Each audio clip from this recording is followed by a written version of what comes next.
호세아서 7장 10절입니다. 호세아서 7장 10절 구약 1261쪽입니다. 이스라엘의 교만은 그 얼굴에 증거가 되나니 저희가 이 모든 일을 당하여도 그 하나님 여호와께로 돌아오지 아니하며 구하지 아니하도다. 아멘. 우리가 이제 호세아서 말씀을 계속해서 묵상하고 있는데 오늘은 호세아서 7장부터 계속해서 말씀을 살펴보도록 하겠습니다. 잘 아시다시피 이 시대적 배경은 북이스라엘 여로보암 왕 때의 일이고요.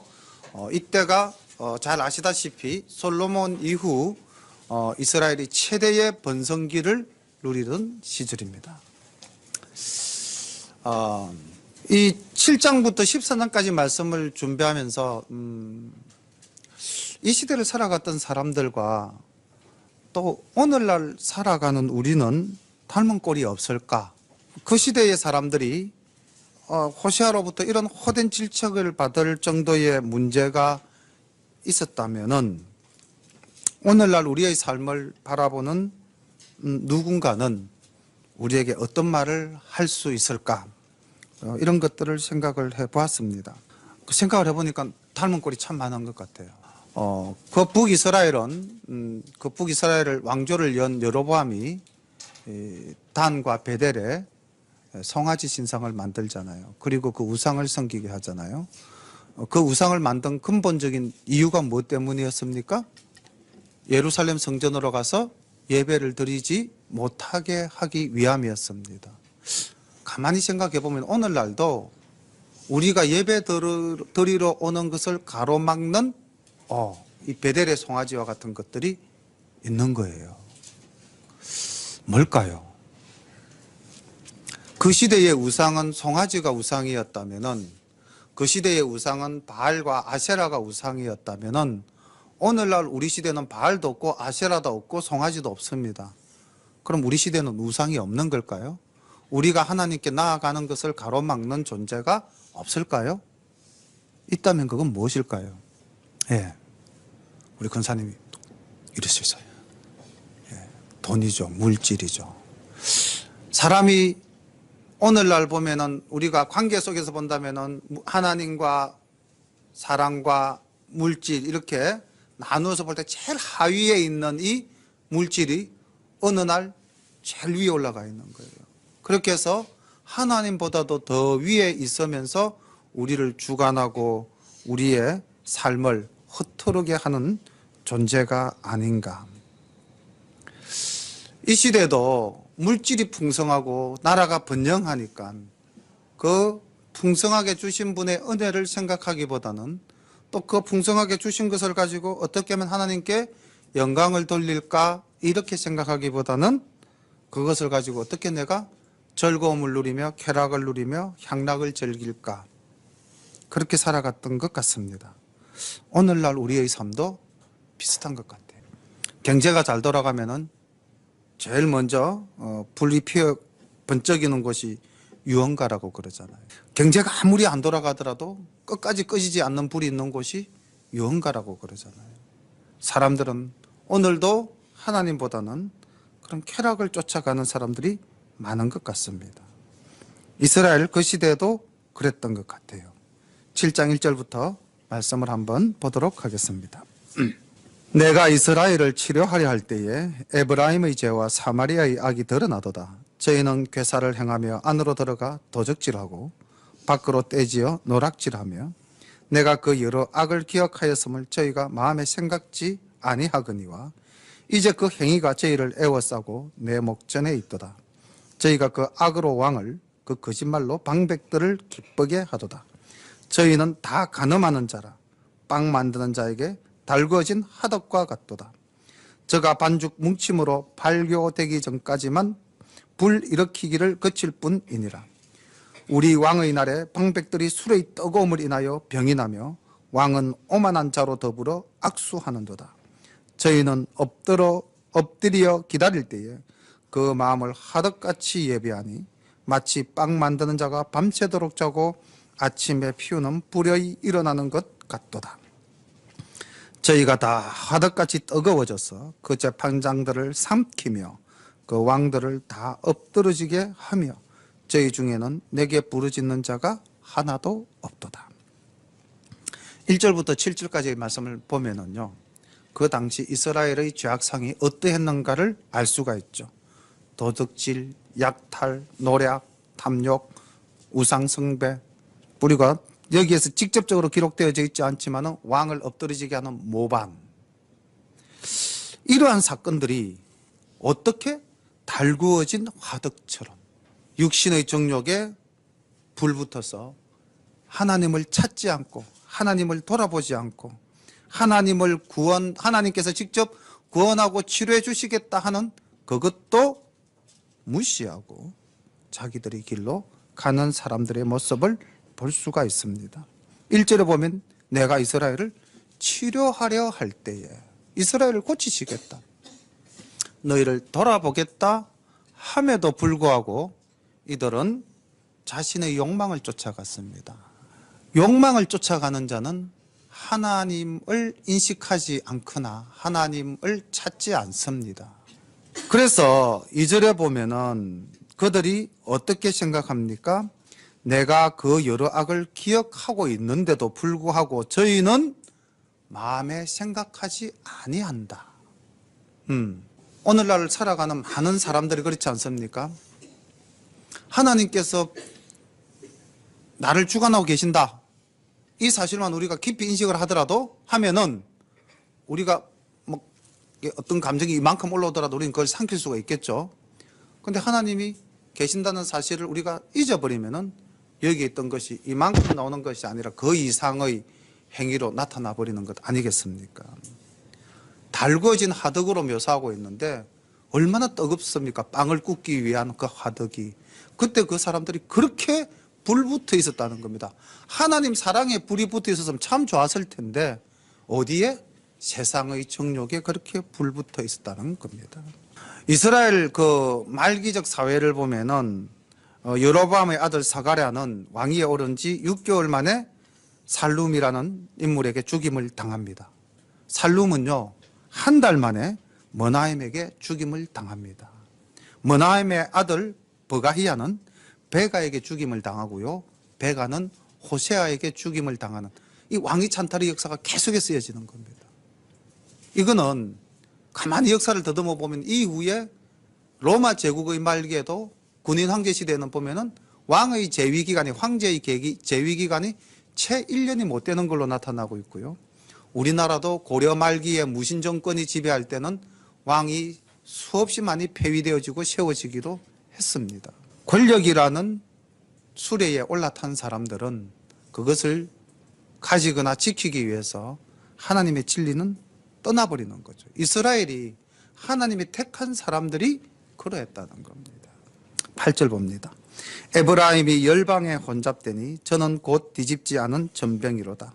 저는 이방인에게 그 힘이 삼키웠으나 알지 못하고 백발이 얼룩얼룩할지라도 깨닫지 못하는도다. 하나님께서 이스라엘을 폐하시기 위해서 다른 나라를 들어서 치시겠다고 예고하셨죠. 그런데 이스라엘은 깨닫지 못하고 있다는 겁니다. 왜요? 10절입니다. 이스라엘의 교만은 그 얼굴에 증거가 되나니 저희가 이 모든 일을 당하여도 그 하나님 여호와께로 돌아오지 아니하며 구하지 아니하도다. 하나님을 찾지 않는 자의 특징이 뭡니까? 교만입니다.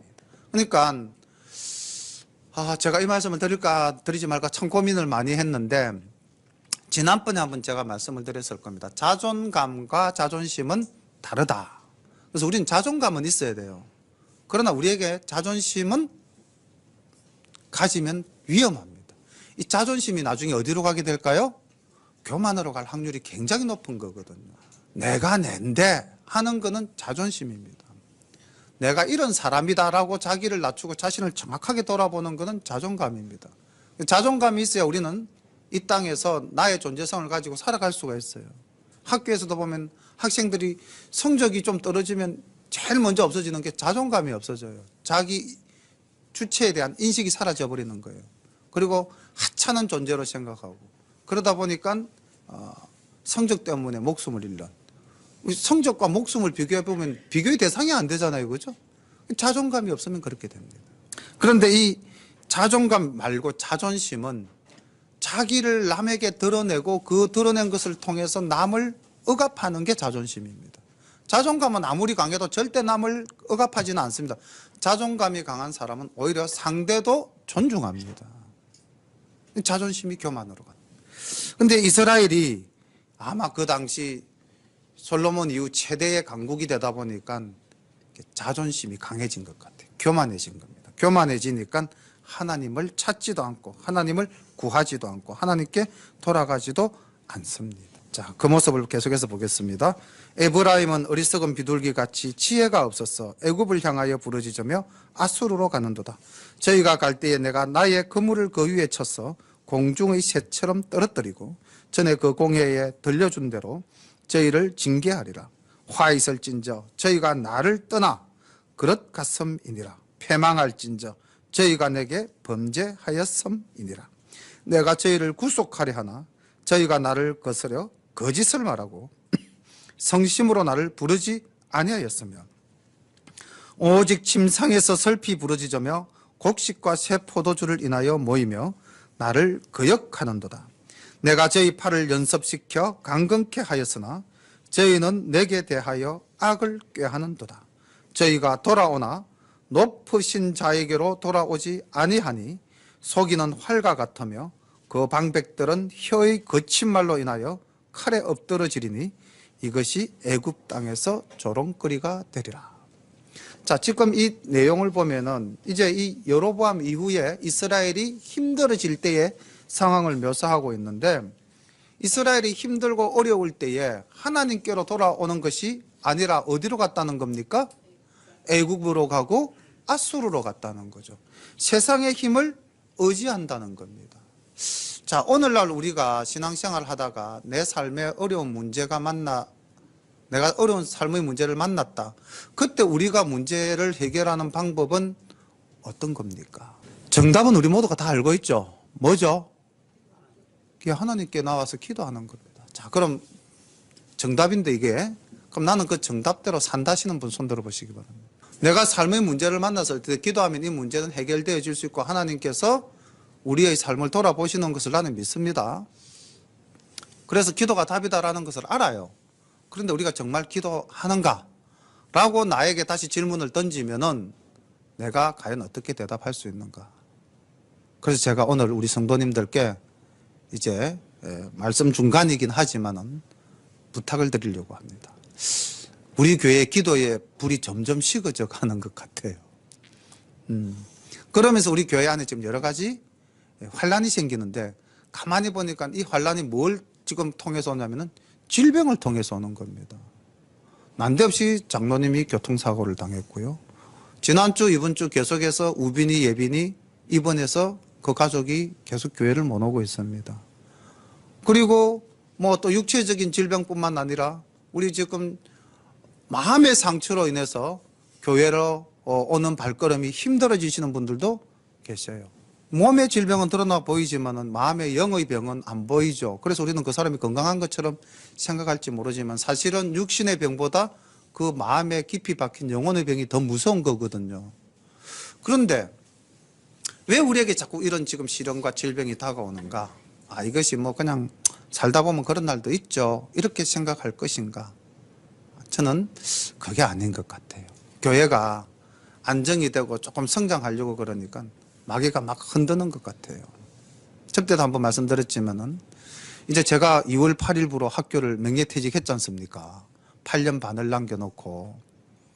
그러면은 하나님이 보실 때는 기뻐하실 일이지만 마귀가 볼 때는 어떨까요? 아, 저 자식 봐라. 8년 반이나 내가 더 벌어먹으라고 자리를 만들어줬는데도 박차고 나가? 그리고 하는 일이 내가 제일 싫어하는 하나님의 일을 하네? 그럼 내가 너 하는 일 방해 좀 해야지. 아, 그러는 것 같아요, 느낌에. 뭔가 결단하고 하나님께로 나아가려고 할 때마다 발목을 잡더라고요. 우리 교회가 이제 정말로 교회로서 안정된 모습을 보이려고 하니까 발목 잡는 게 아닌가. 왜 건강하게 잘 계시던 분들이 이렇게 자꾸 쓰러지나. 육신으로, 영적으로. 뭔가 제 개인적으로는 요즘 들어서 한 달, 새해 들어서 계속 나름 위기의식을 느끼게 되는데, 기도 외에는 답이 없다. 예. 그래서 우리 성도님들이 뭐 그 하시는 그곳 바로 하나님의 뭐 전이 되고 내가 뭐 하나님의 거룩한 전이니까 그곳에서 내가 기도하면 바로 하나님과 내가 교통하죠. 그러나 우리 잘 한번 생각해 봅시다. 솔로몬이 성전을 지어서 하나님께 드릴 때에 하나님께서 뭐라고 말씀했습니까? 천지를 창조한 내가 거할 곳이 없어서 여기에 머물겠느냐? 그죠? 예, 교회는 하나님이 머무는 장소 아니죠. 그죠? 하나님은 우주 만 천지에 다 거주하십니다. 그렇지만 주님께서 솔로몬이 그 성전을 지은 것을 지극히 가상하게 여기서 뭐라고 이야기합니까? 너희가 이 전에서 기도할 때 내가 너희 기도에 응답하겠고. 그렇죠? 교회는 우리가 와서 하나님께 기도 드릴 수 있는 곳입니다. 그래서 우리 성도님들 제가 이제까지는 뭐 그렇게 권유도 하지 않았고 말씀도 안 드렸는데 일주일에 꼭 한 번씩 어느 시간이라도 좋습니다. 공예배 시간 말고 정말 편안한 시간에 교회로 오셔서 우리 교회 문 항상 열려 있잖아요. 정말 기도하시는, 그래서 이곳에서 하나님께 기도하고 우리의 가정과 우리 아까 기도한 집사님이 우리의 기도는 늘 그렇죠. 주보 뒤에도 있지만은 내 개인을 위한 기도보다는 우리 이웃과 우리가 지난날 함께 했던 형제들과 자매님들을 위해서 우리가 늘 기도하지 않습니까? 주변을 위해서 기도하고요. 또 내 가정을 위해서 기도하고 우리 교회를 위해서 기도하고 그런 기도의 시간을 꼭 좀 가져주십사 부탁을 드리겠습니다. 네, 다 아멘 하셨으니까 믿습니다. 네, 사람들은 여기 보니까 세상을 의지하였고요. 또 그리고 14절에 보면은 성심으로 나를 부르지 아니하였으며 오직 침상에서 설피 부러지자며 곡식과 새 포도주를 인하여 모이며 나를 거역하는도다. 눈에 보이는 물질을 쫓아갈 따름이었지 하나님을 따르지 않았다는 것입니다. 오늘날도 우리가 믿음이 약해지고 하나님께서 나와 함께 하신다는 사실을 자꾸 우리가 망각하게 된다면은 우리는 틀림없이 물질을 쫓아가게 돼 있는 존재입니다. 그렇기 때문에 늘 우리는 영적으로 깨어서 긴장해야 될 줄로 믿습니다. 8장으로 넘어갑니다. 8장 1절 나팔을 내 입에 댈지어다 대적이 독수리처럼 여호와의 집에 덮치리니 이는 무리가 내 언약을 어기며 내 율법을 범함이로다. 저희가 장차 내게 부르짖기를 나의 하나님이여 우리 이스라엘이 주를 아나이다 하리라. 이스라엘이 이미 선을 싫어 버렸으니 대적이 저를 따를 것이라. 저희가 왕들을 세웠으나 내게서 말미암지 아니하였고 저희가 방백들을 세웠으나 나의 모르는 바며 저희가 또 그 금으로 자기를 위하여 우상을 만들었나니 파멸을 이루리라. 사마리아여 내 송아리지는 버리웠느니라. 내 노가 무리를 향하여 타오르나니 저희가 어느 때에야 능히 무죄하겠느냐. 이것은 이스라엘에서 나고 공장에서 만든 것이라 참신이 아니니 사마리아의 송아지가 부서뜨리우리라. 저희가 바람을 심고 강풍을 거둘 것이라. 심은 것이 줄기가 없으며 이삭은 열매를 맺히지 못할 것이요 수록 맺힐지라도 이방 사람이 삼키리라.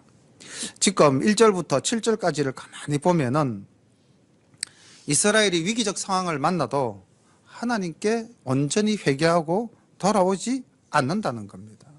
그들은 하나님의 말씀과 율법을 범하였다라고 1절에 기록이 되어져 있고요. 또 그들이 왕과 방백을 세웠지만은 하나님의 뜻으로 세운 것이 아니라 자기의 임의대로. 그러니까 우리가 오늘날 어떤 일을 계획하고 어떤 일을 이루어 나갈 때에 범하기 쉬운 오류 중에 하나가 또 무엇입니까? 하나님께 뜻을 구하기 이전에 내가 가진 지식과 내가 가진 힘으로 계획하는 경우가 참 많죠. 지금 이스라엘이 그러했다는 거죠. 자기들의 힘으로, 자기들의 생각으로 하나님의 뜻을 저버리고, 그래서 극단적으로 어디까지 나아가 버렸습니까? 이들이 자기의 생각으로, 자기의 뜻으로 무엇을 만드는 과정까지? 우상을 만드는 과정까지 나아가 버렸다는 거죠. 그래서 하나님께서 그것을 심판하시겠다고 합니다. 8절 이스라엘은 이미 삼키웠은즉 이제 열국 가운데 있는 것이 기뻐하지 아니하는 그릇 같도다. 저희가 홀로 처한들 나귀처럼 아수르로 갔고 에브라임이 값주고 연애하는 자들을 얻었도다. 저희가 열방 사람들에게 값을 주었을지라도 이제 내가 저희를 모으리니 저희가 모든 방백의 임금의 지워준 짐을 인하여 쇠하기 시작하리라. 에브라임이 죄를 위하여 제단을 많이 만들었더니 그 제단이 저로 범죄케 하는 것이 되었도다. 내가 저를 위하여 내 율법을 망가지로 기록하였으나 저희가 관계없는 것으로 여기도다. 내게 드리는 제물로 말할지라도 저희가 고기로 제사를 드리고 먹거니와 여호와는 그것을 기뻐하지 아니하고 이제 저희의 죄악을 기억하여 그 죄를 벌하리니 저희가 애굽으로 다시 가리라. 이스라엘은 자기를 지은 자를 잊어버리고 정각들을 세웠으며 유다는 견고한 성읍을 많이 쌓았으나 내가 그 고을들에 풀을 보내어 그 성들을 삼키게 하리라. 자, 여기도 보면은 이스라엘과 유다의 모습이 이제 같이 잠시 나타나는데 유다는 뭘 쌓았다고 그렇게 기록하고 있습니까? 성을 쌓았다라고 기록하죠. 이것도 자기의 힘을 의지하는 거죠. 하나님의 능력으로서 다윗과 세운 언약이 지켜져 가고 있는 유다조차도 하나님을 의지하기보다는 성을 쌓아서 자신의 힘으로 외세를 막으려고 하였다는 거죠. 이런 자들에 대한 심판을 경고하고 있습니다. 여기 보면은 12절에 내가 저희를 위하여 내 율법을 망가지로 기록하였으나 저희가 관계없는 것으로 여기도다. 우리가 오늘날 이 하나님의 말씀을 다 알고 있잖아요. 이게 하나님의 말씀이 망가지가 여기 다 있다는 겁니다. 그런데 우리가 이 말씀을 어떻게 생각한다? 관계없는 것으로 여긴다. 이게 오늘날 우리 시대에도 있을 수 있는 이야기입니다. 그리고는 자 13절 보시오. 내게 드리는 제물을 말해보자. 저희가 고기를 제사로 드린다. 예배 드린다는 겁니다. 그런데 그 예배가 진정 하나님께 드리는 온전한 예배일까요? 아니라는 겁니다. 여호와는 그것을 기뻐하지 아니한다는 거죠. 그리고 그들의 죄악을 보신다는 겁니다. 그들이 드리는 예배는 형식적이고 외식적인 예배요, 우상과 겸하여 드리는 예배라는 거죠. 좀 있으면 우리가 볼 수 있는데 두 마음을 가진 자라고 이야기를 합니다. 그래서 이스라엘은 수치를 당할 수밖에 없고 하나님의 심판을 받을 수밖에 없다. 지금 7장, 8장 계속해서 하나님은 무엇을 말씀하십니까? 호시아를 통해서 이스라엘의 죄악상을 이야기하고 계속해서 심판을 이야기하고 있습니다. 그러면서 주님께서는 내가 그들에게 언약과 율법을 주었지만은 그들은 그 언약과 율법을 기억하지 아니하고 관계없는 것으로 생각한다. 이 말씀을 반복하고 있습니다. 9절 봅니다. 9장 보겠습니다. 이스라엘아 너는 이방 사람처럼 기뻐 뛰놀지 말라. 내가 행함하여 내 하나님을 떠나고 각 타작마당에서 음행의 값을 좋아하였느니라. 타작마당이나 술틀이 저희를 기르지 못할 것이며 새 포도주도 떨어질 것이요 저희가 여호와의 땅에 거하지 못하며 에브라임이 애굽으로 다시 가고 아수르에서 더러운 것을 먹을 것이니라. 자, 지금 보면은 지금 뭔가 잘 이루어지니까 모든 것이 잘 되어져 가니까 뭔가 충만하다고 느끼니까 음행하고 타작마당에서 음행의 값을 좋아하고 타작마당이나 술털이 저희들의 삶이 되었다는 거죠. 그런데 그것들이 저희를 끝까지 지켜줄 것인가? 아니라는 겁니다. 결국 그들은 심판받아서 애굽으로 가거나 아수르로 가게 될 것이라는 거죠. 저희가 여호와께 전제를 드리지 못하며 여호와의 기뻐하시는 바도 되지 못할 것이라. 저희의 제물은 그 상 입은 자의 식물과 같아서 무릇 그것을 먹는 자는 더러워지나니 저희의 식물은 자기 먹기에만 소용될 뿐이니라. 여호와의 집에 드릴 것임이 아님이니라. 너희가 명절일과 여호와의 절일에 무엇을 하겠느냐? 보라 저희가 멸망을 피하여 갈지라도 애굽은 저희를 모으고 노업은 저희를 장사하리니 저희의 은보물은 찔레가 덮을 것이요 저희의 장막 안에는 가시덩굴이 퍼지리라. 형벌의 날이 이르렀고 보응의 날이 임한 것을 이스라엘이 알지라. 선지자가 어리석었고 신에 감동하는 자가 미쳤나니 이는 내 죄악이 많고 내 원한이 큼이니라. 이스라엘은 우상 숭배로 인해서 하나님을 떠났고요. 그래서 그들은 앞으로 심판받을 수밖에 없고 심판받는 그들은 하나님을 다시 찾을 수 없는 그런 존재가 될 것이다. 이렇게 심판을 경고하고 있습니다. 8절부터 봅니다. 에브라임은 내 하나님의 파수꾼이여늘 선지자는 그 모든 행위에 새 잡는 자의 검을 갖고 또 그 하나님의 전에서 원한을 품었도다. 저희는 기브아 시대와 같이 심히 패괴한지라. 여호와께서 그 악을 기억하시고 그 죄를 벌하시리라. 옛적에 내가 이스라엘 만나기를 광야에서 포도를 만난 같이 하였으며 너희 열조 보기를 무화과 나무에서 처음 맺힌 첫 열매를 본 같이 하였거늘 저희가 바알보올에 가서 부끄러운 우상에게 몸을 들이므로 저희의 사랑하는 우상같이 가정하여졌도다. 에브라임의 영광이 새같이 날아가리니 해산함이나 아이의 뱀이나 잉태함이 없으리니 혹 저희가 자식을 기를지라도 내가 그 자식을 없이하여 한 사람도 남기지 아니할 것이라. 내가 저희를 떠나는 때에는 저희에게 화가 미치리로다. 내가 보건대 에브라임은 아름다운 곳에 심긴 두로와 같으나 그 자식들은 살인하는 자에게로 끌어내리로다. 여호와여 저희에게 주소서 무엇을 주시려나이까. 청컨대 베지 못하는 태와 젖없는 유방을 주옵소서. 저희의 모든 악이 길갈에 있으므로 내가 거기서 저희를 미워하였노라. 그 행위가 악함으로 내 집에서 쫓아내고 다시는 사랑하지 아니하리라. 그 방백들은 다 패역한 자니라. 에브라임이 침을 얻고 그 뿌리가 말라 과실을 맺지 못하나니 비록 아이를 낳을지라도 내가 그 사랑하는 태의 열매를 죽이리라. 저희가 듣지 아니하므로 내 하나님이 저희를 버리시리니 저희가 열국 가운데 유리하는 자가 되리라. 지금 계속 에브라임을 이야기하니까 이 에브라임이 뭐예요? 이렇게 또 질문할 수가 있는데 에브라임이나 야곱이나 다 이스라엘을 나타내는 표현 방식입니다. 그런데 아까 우리가 8절에서 볼 때 에브라임은 내 하나님의 파수꾼이여늘 이렇게 이제 말씀하고 있는 것은 즉 이스라엘과 유다는 하나님께서 택한 백성이라는 거죠. 출애굽기 9장에서 보면은 세계가 다 내게 속하였지만 내가 특별히 그 중에서 누구를 뽑아서 너희 이스라엘을 뽑았어. 제사장 나라로 삼겠다는 거죠. 그죠? 그래서 파수꾼이고 선지자입니다. 그런데 그들의 역할을 다 했다, 다 하지 못했다? 다 하지 못했다는 겁니다.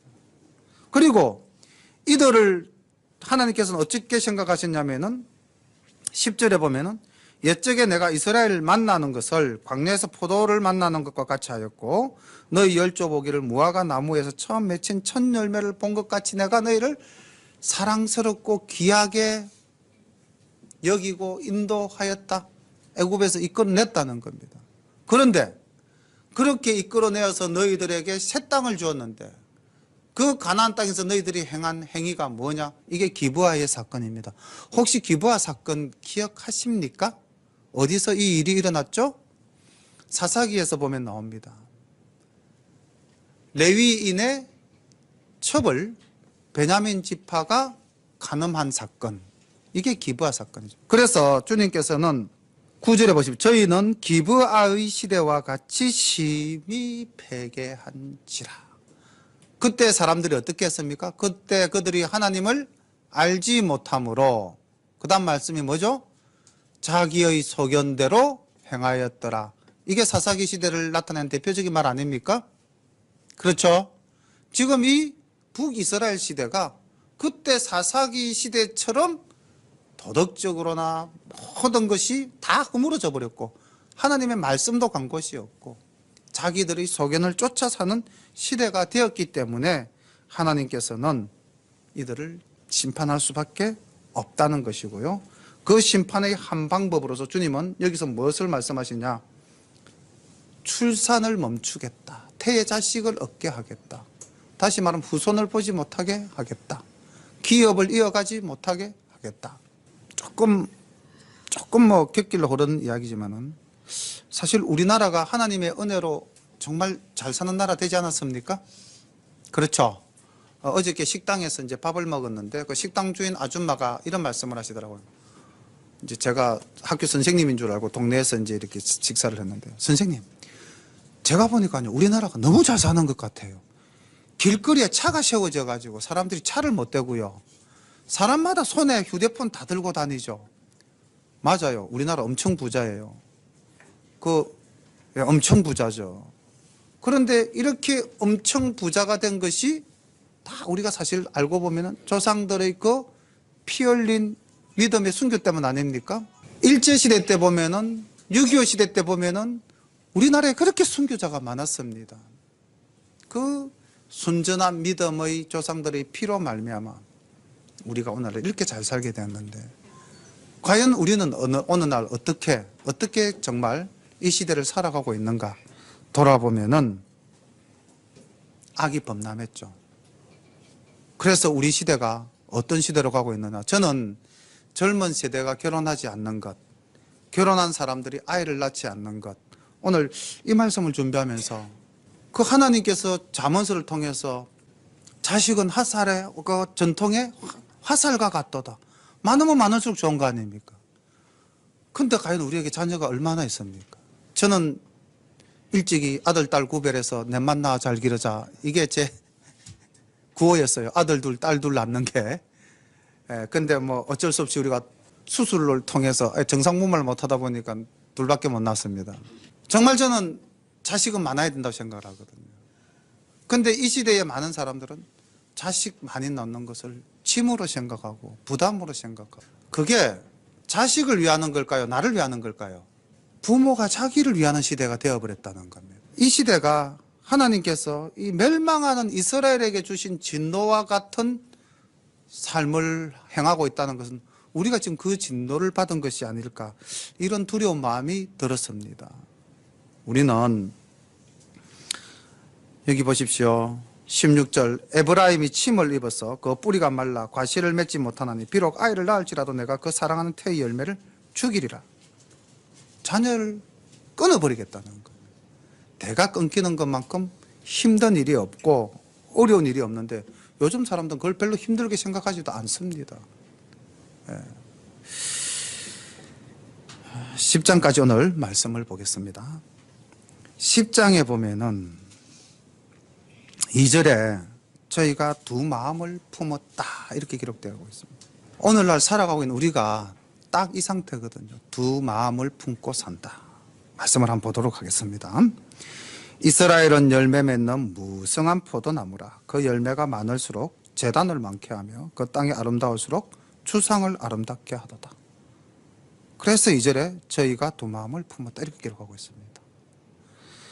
첫 내용을 보니까 너무 아름다워요. 이스라엘은 열매를 맺는 무성한 포도나무라. 그 열매가 많다. 얼마나 물질적인 풍요를 누립니까? 그렇죠?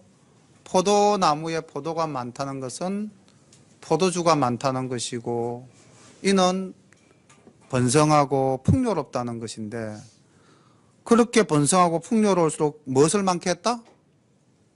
제단을 많게 했다 돼 있죠. 그죠? 이게 하나님을 섬기는 제단이면 얼마나 좋겠습니까? 근데 그 제단이 무엇을?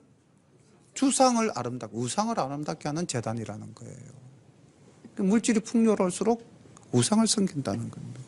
그래서 주님께서 이렇게 이야기합니다. 저희가 두 마음을 품었으니 이제 죄를 받을 것이라. 하나님이 그 제단을 쳐서 깨치시며 그 주상을 헐으시리라. 저희가 이제 이러기를 우리가 여호와를 두려워 아니하므로 우리에게 왕이 없거니와 왕이 우리를 위하여 무엇을 하리요 하리로다. 사실 이스라엘이 왕을 세웠지만은 실상 이스라엘의 왕은 누굽니까? 하나님이죠. 그런데 이들이 우리는 왕이 없다는 거죠. 여호와를 두려워하지 않는다는 겁니다.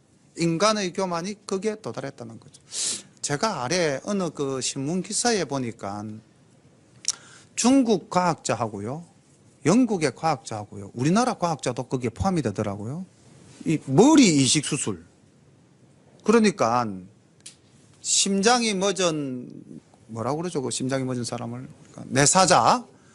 내사자의 몸에 이제 신체를 그 내사자의 몸에 그 머리 의식은 살아있는데 몸을 움직일 수 없는 이런 문제, 사람의 머리를 잘라서 그 내사자의 몸에 갖다 붙여서 새로운 사람을 만들어내겠다. 이게 이제 공상과학 소설에서나 나오는 이야기죠, 그죠? 그 공상과학 소설에서는 보면 일본에서 만든 뭐 그 공상과학 만화 이런 데 보면 사람의 뇌만 빼가지고 그 다른 사람의 뇌에다가 집어넣어서 이제 복제 인간을 만드는 뭐 그런 공상과학 같은 것들이 있어요. 근데 이게 이제 현실로 그 영국의 과학자가 중국의 과학자하고 이제 동물을 이식하는 것이 성공을 했답니다. 그래서 뭐 이야기를 들어보니까 목을 잘라서 옮기는데 걸리는 시간은 불과 3, 4초다. 10초 이내다. 그렇기 때문에 뭐 목을 자르는 것이 살인도 아니고 심장 꺼내가지고 옮기는 거나 뭐 목 잘라서 옮기는 거나 같지 않아야 하는 이제 세상이 이렇게 가고 있습니다. 하나님이 주신 생명도 과학으로서 이제 우리가 다 해결할 수 있다는 시대로 자꾸 이렇게 인간이 교만해져 간다는 거죠. 하나님을 두려워하지 않는 시대가 되어버린 겁니다. 하나님이 창조하신 생명도 우리가 마음대로 할 수 있다는 그런 교만의 바벨탑을 우리가 쌓고 있다는 겁니다. 창세기에 보면 바벨탑을 쌓잖아요. 오늘날 우리는 바벨탑 안 쌓는 것 같습니까? 더한 바벨탑을 지금 쌓아가고 있는 시대라는 것입니다.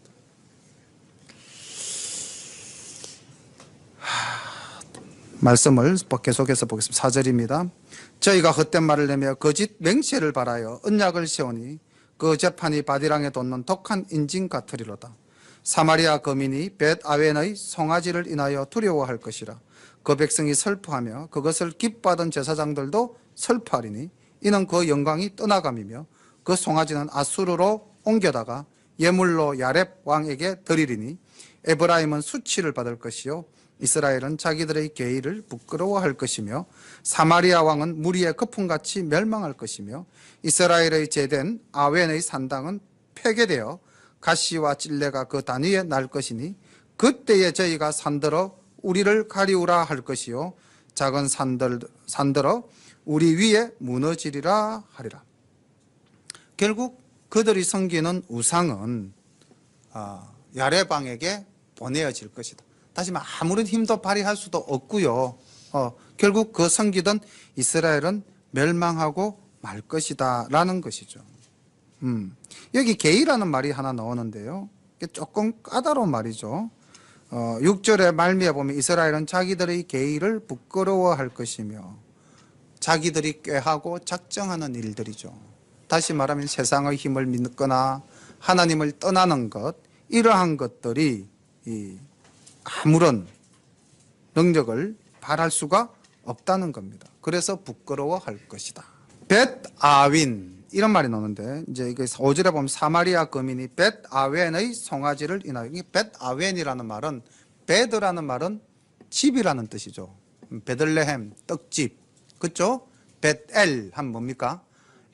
엘로힘 하나님의 벳집. 그러니까 아웬 그러면 이게 아웬이 무슨 뜻일까요?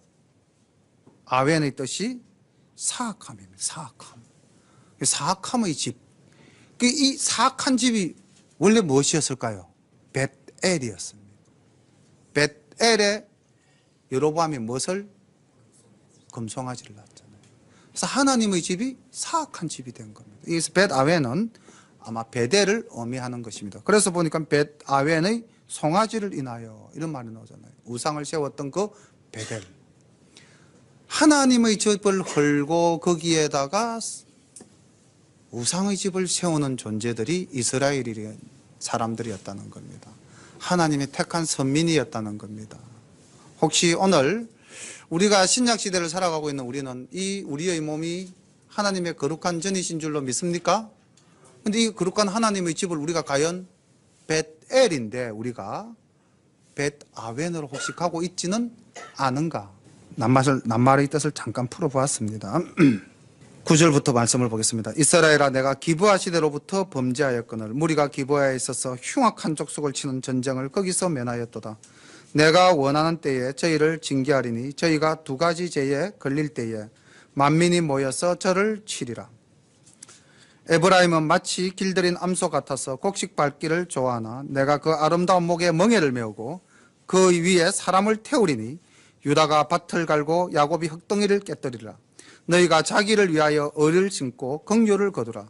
지금이 곧 여호와를 찾을 때니 너희 묵은 땅을 기경하라. 마침내 여호와께서 임하사 의를 빛처럼 너희에게 내리시리라.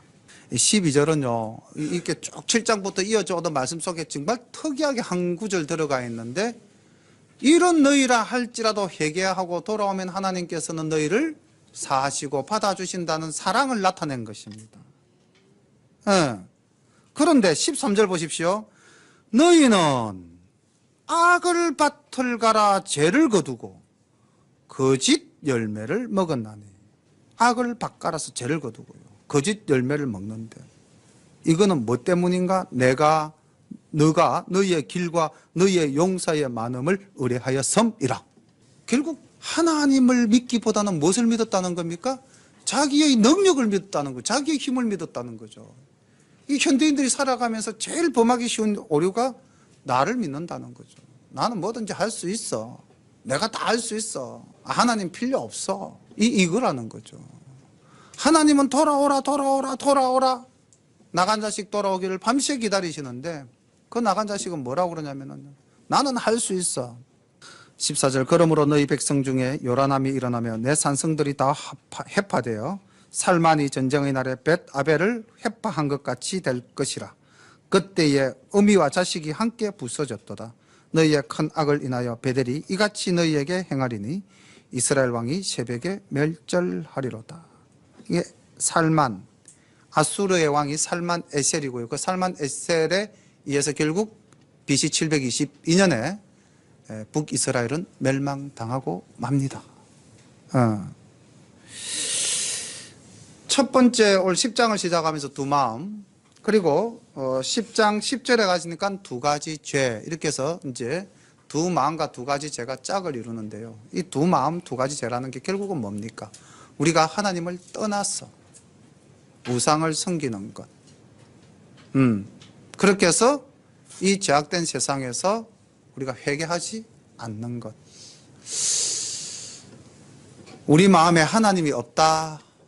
세상의 모든 과학과 세상의 모든 물질이 우리를 다 해결해 줄 것이다. 이것이 곧 죄고 하나님 앞에서는 두 마음이 되는 겁니다. 야고보 선지자는 이렇게 이야기하죠. 한 우물에서 단물과 썬물이 동시에 날 수가 없다고 했습니다. 우리는 어떤 존재가 되어야 될 것인가. 오늘 7장부터 10장까지 말씀을 계속 읽으면은 마음만 아프고 답답하죠. 주일날 하나님께 예배 드리러 왔는데 복 받아라 라는 말씀은 안 하시고 계속 심판만 이야기하니까 얼마나 마음이 무겁습니까? 우리를 향하신 말씀은 아니지요? 맞습니까? 우리는 두 마음을 품지도 않았고요. 우리는 두 가지 죄도 범하지 않았습니다. 우리는 오직 하나님을 사랑하고 하나님의 말씀을 지키려고 노력합니다. 아멘입니까? 예.